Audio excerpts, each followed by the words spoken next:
Hello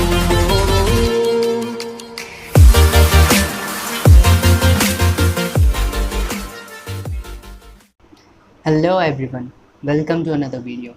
आप लोगों को पता है अब तक हमने जितने भी कोड्स लिखे वो सब के सब हमने नोटपैड में लिखे थे, लेकिन अब हम वो सारे कोड वीएस कोड में लिखेंगे, यानी विजुअल स्टूडियो कोड। अगर आपको पता हो तो नोटपैड में हम एक एक टैग लिखते हैं। जैसे मान लीजिए अगर मुझे पैराग्राफ में कुछ लिखना है और मैंने यहाँ पर लिखा दिस इज़ ए पैरा और फिर मैंने पी को बंद किया, तो आप देख सकते हैं कि मेरा कितना टाइम ख़राब हुआ है यहाँ पे, ठीक है ना। तो नोटपैड में वो फीचर नहीं है जो वीएस कोड में है। वीएस कोड बता दूँ, वीएस कोड जो है वो है विजुअल स्टूडियो कोड, जो माइक्रोसॉफ्ट की तरफ से ऑफ़र में मिला है हमें, फ्री ऑफ कॉस्ट है, कोई पैसे नहीं लगते इसके, और ज़्यादातर लोग वेबसाइट बनाने में इसका यूज़ भी करते हैं, ठीक है। तो मैंने पहले ही बताया था, हम धीरे धीरे आगे बढ़ेंगे और धीरे धीरे चीज़ों को हाई लेवल्स पे करेंगे। तो ये एक सेकंड पार्ट आप बोल सकते हैं कि आप उस तरफ बढ़ रहे हैं। तो अब तक मैंने जितने भी आपको कोड बताए हैं उस कोड की हेल्प से आप नॉर्मल, अगर मैं बात करूं तो कोई भी पीडीएफ फाइल आप इंटरनेट एक्सप्लोरर में कन्वर्ट कर सकते हैं अपने कोड्स की हेल्प से। जैसे कि मैंने यहाँ पर एक फ़ाइल डाउनलोड करके ऑलरेडी रखी हुई है, जनरेशंस ऑफ कंप्यूटर। इसके अंदर क्या है, जैसे ये खुल जाती है, अभी मैं दिखाता हूँ। तो यहाँ पर जो आप देख रहे हैं, ये जो पीडीएफ हमें यहाँ पे शो कर रहा है, आप डिट्टो ऐसा का ऐसा इंटरनेट एक्सप्लोरर में अपने ब्राउज़र में बिल्कुल सेम टू सेम ऐसा बना सकते हैं अभी तक जो मैंने कोड्स बताए हैं। और ये एक नॉर्मल लेवल है, और ये कैसे बनेगा कैसे नहीं बनेगा वो चीज़ मैं बना के भी दिखाऊंगा, लेकिन उससे पहले मैं बता दूं जिस चीज़ को मैं इस वीडियो में बताना चाहता हूँ वो है वीएस कोड। और अब से हम वीएस कोड में ही लिखेंगे। अब कुछ लोग ये कह सकते हैं कि जब आपको वीएस कोड में ही बताना था तो नोटपैड में स्टार्टिंग क्यों की। देखिए, वीएस कोड अगर मैं डायरेक्टली ओपन करता हूँ तो आप यहाँ पर देख सकते हैं ये थोड़ा सा डरावना है। आई थिंक कि कुछ लोग इसे देख के ही कहेंगे यार क्या है ये, इसमें तो कुछ समझ में ही नहीं आ रहा है। और देखो, जिसने अभी हाफ कोड्स पढ़ लिए हैं उसके लिए इसमें आना और इसको देखना उतना ज़्यादा डरावना नहीं लगेगा जितना पहले लगेगा। इसलिए मैंने सोचा कि थोड़ा सा गैप दे लेते हैं, उसके बाद अगर मैं वीएस कोड इंट्रोड्यूस करूँगा तो ज़्यादा अच्छा रहेगा। क्योंकि पहले नॉर्मल करो फिर थोड़ा हार्ड रहे तो ज़्यादा अच्छा रहता है। अब इसमें बहुत अच्छे फीचर्स हैं और बहुत ही अच्छा है ये कोड्स लिखने के लिए, ठीक है ना। और दूसरी बात ये है कि डायरेक्टली अगर आप इसके अंदर आते तो शायद आपको कुछ समझ में नहीं आता, और स्पेशली बिगिनर्स को समझ में नहीं आता। इसलिए मैंने नोटपैड से स्टार्टिंग की, क्योंकि नोटपैड सिंपल है और सबको पता होता है नोटपैड में कुछ खास नहीं है, बस लिखना ही तो है और करना ही क्या है। इसीलिए मैंने सोचा थोड़ा सा नोटपैड कर लेते हैं, उसके बाद वीएस कोड में चलेंगे, क्योंकि आगे अब कोड्स बढ़ेंगे ही और बहुत ज़्यादा लेंदी होगा हमारा डेटा, तो उसके लिए हमें टाइम बचाना पड़ेगा। और टाइम बचाने के लिए वीएस कोड सबसे बेस्ट है और बहुत ही अच्छा सॉफ्टवेयर है वेबसाइट डेवलपमेंट के लिए, ठीक है ना। तो अब मैं क्या करता हूँ, मैं सबसे पहले अब सीधा डायरेक्ट बात करते हैं इसको काम कैसे करेगा कैसे नहीं करेगा, ठीक है ना, टाइम वेस्ट नहीं करेंगे। तो मैं इसको हटा देता हूँ और हमें कंट्रोल पैनल पे जाना है, कंट्रोल पैनल पे जाके अनइंस्टॉल पे जाना है, और मैं यहाँ से अपना वीएस कोड इस तरीके से अनइंस्टॉल कर सकता हूँ। जिसको नहीं पता था अनइंस्टॉल का प्रोसेस उसको पता लग गया होगा, वैसे आप सब समझदार हैं, पता ही होगा सबको, ठीक है। तो वीएस कोड अनइंस्टॉल कर दिया है, अब हम इसे इंस्टॉल कैसे करेंगे वो बता देता हूँ मैं। सबसे पहले आपको क्रोम पे जाना है। क्रोम पे जाने के बाद आपको यहाँ पर लिखना है google.com, और google.com यहाँ पर लिखने के बाद आपको लिखना है visual studio code. Visual studio code करने के बाद आपको सेकंड वाली जो साइट आपको दिख रही है visual studio code code editing, इसके ऊपर क्लिक कर देना है। इसके ऊपर क्लिक करने के बाद आपको कुछ इस तरीके का इंटरफेस दिखेगा। आपको यहाँ पर क्लिक करना है डाउनलोड फॉर विंडोज़। इस पर क्लिक करने के बाद क्या होगा, यहाँ पे मैसेज शो करेगा कि बहुत बहुत धन्यवाद जो आपने हमारा कोड डाउनलोड किया, ठीक है ना। तो ये बहुत ज़्यादा जल्दी डाउनलोड हो जाएगा, तो मैं इसको पॉज कर लेता हूँ क्योंकि मेरे पास ऑलरेडी वीएस कोड है, तो मैं नहीं चाहता कि मेरी एमबीज़ बर्बाद हो। तो जैसे डाउनलोड्स में जाके मैं इसे पॉज कर दूँगा, ठीक है। तो आप इस तरीके से वीएस कोड को डाउनलोड कर सकते हैं। डाउनलोड करने के बाद मैं इस फाइल को हटा देता हूँ। तो वीएस कोड डाउनलोड करने के बाद आपको माई कंप्यूटर पे जाना है और जाना है डाउनलोड पे। फिर आप डाउनलोड के अंदर देखेंगे कि आपको वीएस कोड इस तरीके से मिल जाएगा। आपको क्या करना है, उस पर राइट क्लिक करना है और करना है run as administrator. Run as administrator करने के बाद आपको यस कर देना है और ओके कर देना है। फिर यहाँ पर करना है आपको आई एक्सेप्ट द एग्रीमेंट और नेक्स्ट कर देना है। फिर ये फाइल्स पूछेगा कि वी एस कोड की जितने भी प्रोग्राम्स हैं वो कहाँ पर लॉन्च हो, तो आप जहाँ करना चाहे कर सकते हैं, लेकिन मैं यही रहने दूंगा। नेक्स्ट कर देना है, नेक्स्ट कर देना है। आपको एक आइकन डेस्कटॉप के लिए क्रिएट कर लेना है ताकि आपको प्रॉब्लम ना हो उसे ढूंढने में। फिर नेक्स्ट करके इंस्टॉल कर लेना है। तो इस तरीके से आप वी एस कोड डाउनलोड और इंस्टॉल कर सकते हैं। अब बात आती है कि हम इसको चलाएंगे कैसे और कोड कैसे रन होगा। ठीक है, तो इसको मैं बंद कर देता हूँ। अब जो बात बताऊँगा वो थोड़ी सी इम्पोर्टेंट है। हो सकता है किसी की पीसी में इशू हो जिसकी वजह से अगर वो वी एस कोड ओपन करेगा तो पूरा ब्लैक दिखेगा। जैसा कि आप मेरी स्क्रीन पे भी देख सकते हैं ये इशू है, और बहुत से लोग इसको देख के कहेंगे यार ये तो ओपन ही नहीं हो रहा, तो चलेगा कहाँ से। देखो ये हर पीसी में नहीं होता है, किसी किसी पीसी में होता है। तो मेरे पीसी में प्रॉब्लम है, इस वजह से हो रहा है। दरअसल मैंने विंडो भी थोड़ी पुरानी डाली हुई है, लॉकडाउन की वजह से कुछ ज़्यादा अपडेट्स नहीं मिले हैं, और साथ ही साथ बहुत ही घिसी पिटी विंडो यूज़ कर रहा हूँ मैं फ़िलहाल। तो एक अच्छी विंडो नहीं है मेरे पास, इस वजह से, और कुछ इंटरनल प्रॉब्लम्स भी है सॉफ्टवेयर की, इस वजह से वी एस कोड इस तरीके से रिएक्ट कर रहा है। तो अगर इसको सेलेक्ट करके मैं बंद कर दूँ, इनफैक्ट अगर आपके पीसी में भी ऐसी प्रॉब्लम होती है तो इसका भी सॉल्यूशन है। ठीक है, तो आपको करना क्या है, देखो यहाँ पे भी अब ये मुझे बता रहा है कि कोई सॉफ्टवेयर है या कोई प्रोग्राम है जो मिस है। ठीक है ना, तो अब हमें क्या करना है, ये चले इसके लिए हमें इसके ऊपर राइट क्लिक करना है और इसकी प्रॉपर्टी में जाना है। प्रॉपर्टी में जाने के बाद यहाँ पर आपको क्लिक कर देना है। ठीक है ना, क्लिक करने के बाद आपको यहाँ पर स्पेस मारना है। क्या मारना है, स्पेस। स्पेस मारने के बाद आपको करना क्या है, जैसे मैं यहाँ पे बता दूँ, आपको दो ये लगाना है और फिर लिखना है डिसेबल और फिर लिखना है GPU। ठीक है ना, तो ये डैश लगाने के बाद आपको ये जो कोड है ये यहाँ से कॉपी कर लेना है, और मैं इसको हटा देता हूँ। और यहाँ पर आपको इस डबल इन्वर्टेड कोमा के बाद एक स्पेस मारना है और फिर यहाँ पर करना है Ctrl+V। देखो ये तभी करना है जब वी एस कोड आपके कंप्यूटर के अंदर ब्लैक हो, वो ओपन ना हो, अदरवाइज़ वो ओपन होगा ही होगा, लेकिन कुछ कंप्यूटर एरर्स की वजह से वो नहीं हो रहा है। तो आपको ऐसा करके अप्लाई करना है और करना है ओके। और अब अगर आप वी एस कोड को ओपन करोगे तो आपका वी एस कोड ओपन हो जाएगा। ठीक है, तो डरने वाली कोई बात नहीं है, ऐसा कुछ नहीं है कि इसे प्रोफेशनल ही यूज़ करते हैं। ज़रूरी नहीं है कि आपको पूरे कोड्स आने चाहिए इसको यूज़ करने के लिए। जितना आपको पता है उस बहुत पता है, इनफैक्ट बहुत ज़्यादा पता है बल्कि। ठीक है, तो डरना नहीं है सॉफ्टवेयर के अंदर कि भाई ये क्या है, कुछ समझ में नहीं आ रहा कहाँ से क्या लिखा हुआ है। तो अब मैं बता दूं, इंटरफेस ऐसा है, मिनिमाइज मैक्सिमाइज सबको पता है। यहाँ पे ये मेन्यूज़ हैं, हमें इनको नहीं देखना है फ़िलहाल। यहाँ पे हमें क्या दिखा रहा है, ये एक सेकेंड सॉरी, यहाँ पे हमें बता रहा है welcome to visual studio code. ठीक है, तो सबसे पहला हमारा ऑप्शन यहाँ है। देखो जो काम की चीज़ें हैं मैं डायरेक्टली आपको वही बताऊँगा, फालतू फंड में टाइम वेस्ट करूँगा ही नहीं।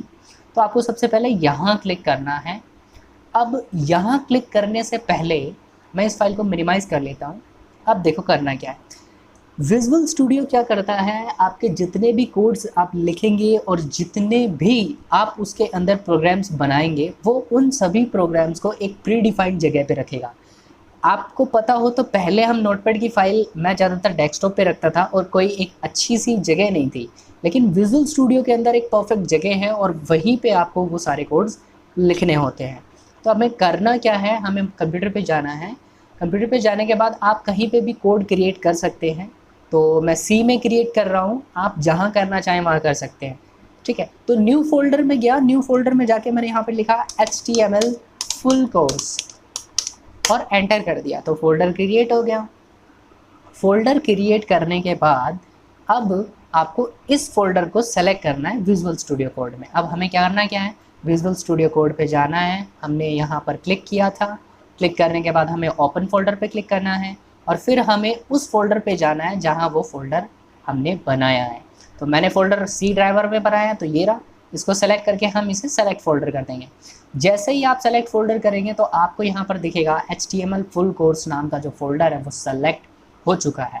अब उसके बाद ही कुछ ऑप्शंस आपको शो हो रहे हैं। देखो जो बता रहा हूँ सिर्फ उसी पे ध्यान दो, अगल बगल जो दिख रहा है उसे छोड़ो। सबसे पहले हमें नया ऑप्शन मिल रहा है न्यू फाइल का।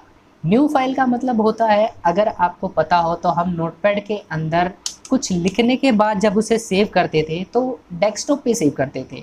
तो वही चीज़ है, जो फाइल हम कोड करने लिखने के बाद सेव करते थे वही हमें यहाँ पहले ही बना लेनी है।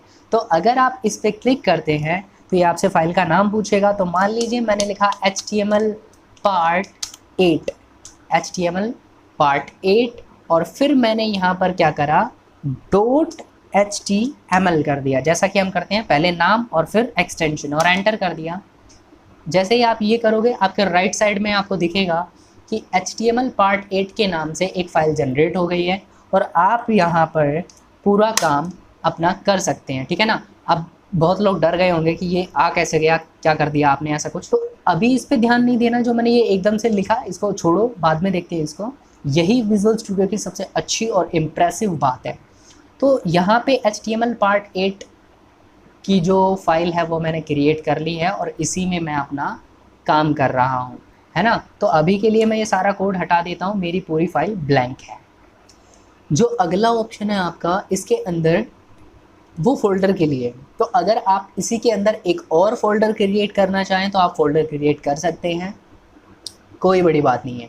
अगर आपने कोई फ़ाइल वहाँ पर फ़ोल्डर्स में बना दी है और वो आपको यहाँ पर शो नहीं हो रही है तो आप रिफ़्रेश करके उसे देख भी सकते हैं, ठीक है ना।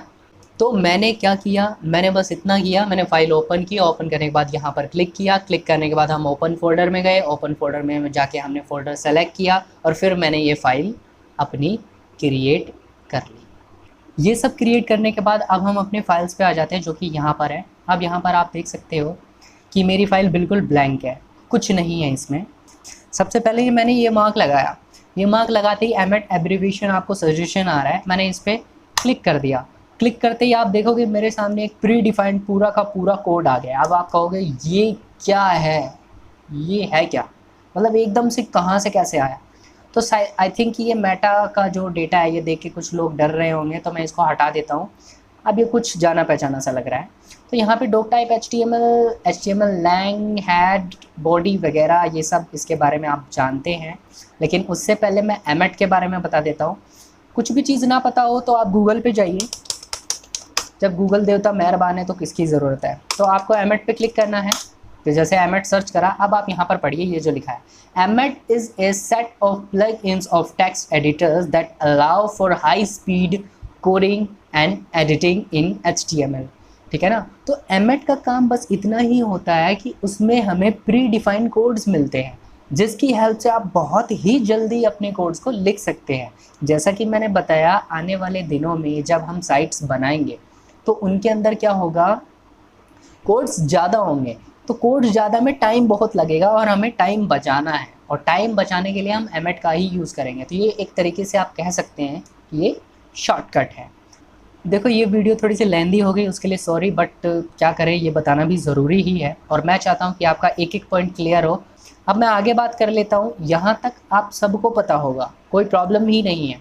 अब देखो इसकी सबसे अच्छी बात क्या है, कोई भी टैग आप अपने मन में सोचो जो आपको अच्छा लगे। जैसे मान लीजिए मैंने टैग सोचा बोल्ड, यानी मुझे बोल्ड करना है। तो आपको पहले पता हो तो हम जो नोटपैड है, नोटपैड के अंदर हम जाते हैं, फिर बी लिखते हैं और फिर लिखते हैं कोई टेक्स्ट और फिर भी हम बंद करते हैं। तो कितना टाइम वेस्ट हो रहा है यार। इसको हटाओ, यहाँ पर आपको बस लिखना है बी और एंटर कर देना है। ऑटोमेटिकली बी स्टार्ट भी होगा और बी बंद भी होगा, और आप इस तरीके से इसके अंदर लिख सकते हैं, ठीक है। अब देखो दोबारा इसी के अंदर, जैसे मान लीजिए कुछ और लिखना है, अगर आपको पता हो कोई और टैग जो मैंने अभी तक बताया हो, कोई याद है आपको। तो जैसे मान लीजिए मैंने यहाँ पर ले लिया जैसे आई, तो अगर आप यहाँ पर आई पे क्लिक करते हैं तो आई लिख के सीधा एंटर कर दीजिए, तो यहाँ पर आपको डायरेक्ट आई ओपन और क्लोज मिल जाएगा। तो जैसे मान लीजिए मैंने लिखा सेकंड फाइल, तो देख सकते हैं आप कोड्स को कितना जल्दी एक्सेस कर रहा है और हम कितनी आसान तरीके से हम कोड्स को लिख रहे हैं। तो देख रहे हैं आप ये कितने अच्छे तरीके से वर्क कर रहा है और हमारा टाइम भी बचा रहा है। जैसे मान लीजिए अगर आपको पी लिखना है तो पी लिखना है और एमएट एब्रीविएशन दोबारा आ रहा है तो आप डायरेक्ट एंटर कर दीजिए। तो जैसे ही आपने पी क्लिक करके एंटर करा तो पी ओपन और क्लोज आ गया। और जैसे मान लीजिए मैंने यहाँ पर लिखा कंप्यूटर, तो यहाँ पे कंप्यूटर भी आ गया, है ना। तो ये बहुत ही अच्छा सॉफ्टवेयर है HTML लैंग्वेज को लिखने के लिए। ठीक है, तो अब मैं लाइव सर्वर के बारे में बात कर लेता हूँ। अब आप कहोगे लाइव सर्वर क्या होता है, तो उसके लिए उससे फ़ायदा होता है ये कि जैसे मान लीजिए आप ये कोड लिख रहे हैं और आप चाहते हैं कि आपको बार बार Ctrl+S ना करना पड़े, बार बार सेव करके फाइल्स पे ना जंप करना पड़े, तो आप लाइव सर्वर की हेल्प से आप उसे डायरेक्टली देख सकते हैं। ठीक है ना। तो आपको करना क्या है, आपको बस इस जो एक्सटेंशन है इस पर क्लिक करना है। एक्सटेंशन पे क्लिक करने के बाद यहाँ पर आपको लिखना है लाइव। लाइव करने के बाद थोड़ी देर रुकना है। आपको सबसे पहले यहीं पे मिल जाएगा लाइव सर्वर। देखो मेरा नेट कनेक्शन ऑन है और इसके लिए नेट कनेक्शन होना ज़रूरी है। वैसे आप चाहें तो बिना लाइव सर्वर के भी काम कर सकते हैं, लेकिन मैं रिकमेंड करूँगा कि आप इंस्टॉल कर ही लें। 10-12 KB तो लगा ही दे, इससे कुछ नहीं जाएगा। इस पर क्लिक करना है। क्लिक करने के बाद आपको इंस्टॉल पे क्लिक कर लेना है। इंस्टॉल पे क्लिक करने के बाद आप देखोगे कि लाइव सर्वर इंस्टॉल होने लग गया था और अब इंस्टॉल भी हो गया है। अब देखो इसका फ़ायदा क्या है, मैं इसको वापस ऊपर पे क्लिक कर देता हूँ। देखो एक चीज़ और एक्सप्लोर कर दी मैंने यहाँ पे, ये इस पर क्लिक करके आप एक्सटेंशंस ऐड कर सकते हैं। ठीक है, तो फिलहाल मैंने लाइव सर्वर ही ऐड की है आपके सामने, तो आपको उसी पे ध्यान देना है। ठीक है, तो लाइव सर्वर इंस्टॉल करने के बाद आपको वापस ऊपर आ जाना है। ऊपर आने के बाद जैसे ही आप नीचे देखेंगे तो यहाँ पे आपको गो लाइव का ऑप्शन मिल जाएगा। अगर बाय डिफ़ॉल्ट ये गो लाइव आपका नहीं आता है तो आप अपने VS कोड को बंद करके दोबारा ऑन कर लेना ताकि ये यहाँ पर आ जाए। अगर नहीं आता है तो वैसे बेसिकली आ जाएगा, अगर ऐसी प्रॉब्लम होती है तो आप एक बार बंद करके ओपन कर लेना, आपको गो लाइव का ऑप्शन मिल जाएगा। ठीक है ना। तो गो लाइव ऑप्शन पे जैसे ही आप क्लिक करेंगे यहाँ पर ये आपको डायरेक्ट क्रोम के अंदर रीडायरेक्ट कर देगा। अब ये है कि आपको बार बार मतलब रिफ्रेश करने की ज़रूरत नहीं पड़ेगी। जैसे मान लीजिए मैंने यहाँ पर लिखा this is the first class of VS code. ठीक है ना, मैंने यहाँ पर लिखा this is the first class of VS code. और जैसे ही आप गो लाइव पे क्लिक करेंगे या फिर उस सर्वर पर जाएंगे तो आपको ये डायरेक्टली वहाँ पर मिलेगा, आपको रिफ़्रेश करने की ज़रूरत नहीं है। VS कोड हमारा ज़्यादा से ज़्यादा टाइम बचाएगा, इसीलिए हम इसके ऊपर काम कर रहे हैं।